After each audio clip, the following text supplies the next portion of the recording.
নমস্কার, শুভ সন্ধ্যা। আজকে আসা নির্দিষ্ট কিছু কথা আলোচনা করবার জন্য। বর্তমানে যেমন সুর নিয়ে মানুষ কতটা রেয়াজ করার দিকে যাচ্ছে বা নিজেকে অভ্যস্ত করতে ভালোবাসছে, যেহেতু বর্তমানে সুরের রেন্ডেশনে প্রেজেন্সে অনেক ইনস্ট্রুমেন্টাল ইমপ্লিমেন্টেশনে অনেক রকম না হ্যাবিচুয়েট হয়ে রেয়াজ না করেই সেই জায়গাটায় চলে যাওয়া যাচ্ছে। এই সম্বন্ধে আপনার কি মতামত? এখন গাইছে, কিন্তু একটা যে সারেগামা থেকে প্রথম সাবজেক্ট থেকে শুরু করা, হ্যাঁ, সেইটা মানুষ ভুলে যাচ্ছে। ওর জন্য কি হচ্ছে, সে কিছুদিন গায়কই 5টা 6টা 10টা ফাংশন করছে, তার ভোকাল কর্ডটা নষ্ট হয়ে যাচ্ছে, তারপরে সে আর গাইতে পারছে না।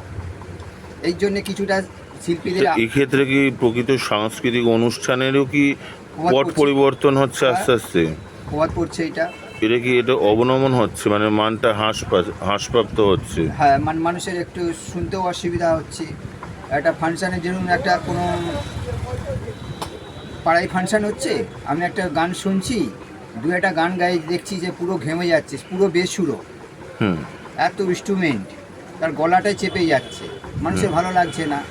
আগে আরেকটা বলার বিষয় যে ফ্লিপকার্ট বা যে কোনো অনলাইন পোর্টালে যেখানে সহজে যন্ত্রাংশ মানুষ শখেতে হঠাৎ করে ক্লিক করে কিনে নিচ্ছে, এক চটকে বা এক মাত্রায় কিনে নিচ্ছে অর্থ বিনিয়োগ করে, কিন্তু সেখানে যন্ত্রাংশের গুণমান এবং সামগ্রিক যে শেখার পদ্ধতি কতটা এফেক্ট হচ্ছে আমাদের বর্তমান সময়ে দাঁড়িয়ে, আপনার কি মতামত? যারা অনলাইনে মাল কিনছে, 1 বছর 1.5 বছর ইউজ করলো, তারপর আমাদের এখানে নিয়ে আসে দেখা যাচ্ছে যে অনেক গন্ডগোল ইনস্ট্রুমেন্টে, ও সারাতে দ্বিগুণ খরচা হয়ে যাচ্ছে।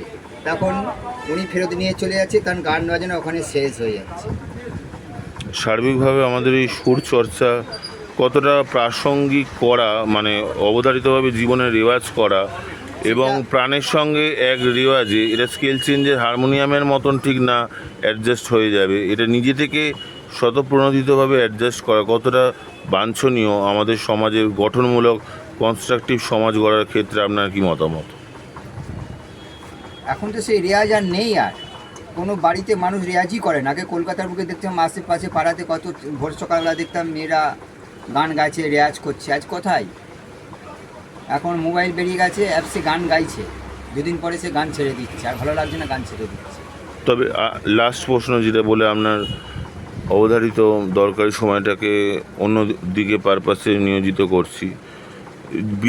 দেশ বিদেশের বিভিন্ন ইংরেজি থেকে বিভিন্ন ভাষার যে চটকদারি সুর মানুষকে মোহিত করে দিয়েছে, বিশেষত বর্তমান প্রজন্মকে, এই এই সন্ধিক্ষণে দাঁড়িয়ে জীবনের একটা গানের কয়েকটা লাইন মুখস্থ করে আওড়ানো শুধু নয়, সামগ্রিক যে কোনো কালচারের সাথে একাত্ম হওয়ার যে শিক্ষার যে ধারা বা পদ্ধতি অনুসরণ করা দরকার, এতে আমাদের পশ্চিমবঙ্গের যে যাবতীয় সুর আবহমান কাল ধরে চলে আসছে, এদিকে একটা পার্থক্য হয়ে যাচ্ছে চূড়ান্ত, মানে আমরা দ্বিচারিতা করতে বাধ্য হচ্ছি নিজেদের সঙ্গে। হ্যাঁ, 100 বার।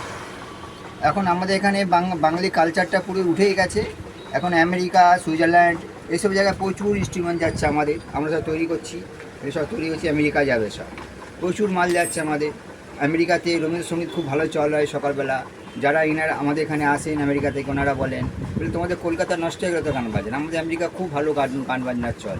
সকাল হলে গলিতে শোনা যায় আমরা যে রবীন্দ্রসঙ্গীত ছেলেমেয়েরা গাইছে। আমাদের এখানে প্রচুর হার ইনস্ট্রুমেন্ট যায়। ধন্যবাদ সময় দেওয়ার জন্য।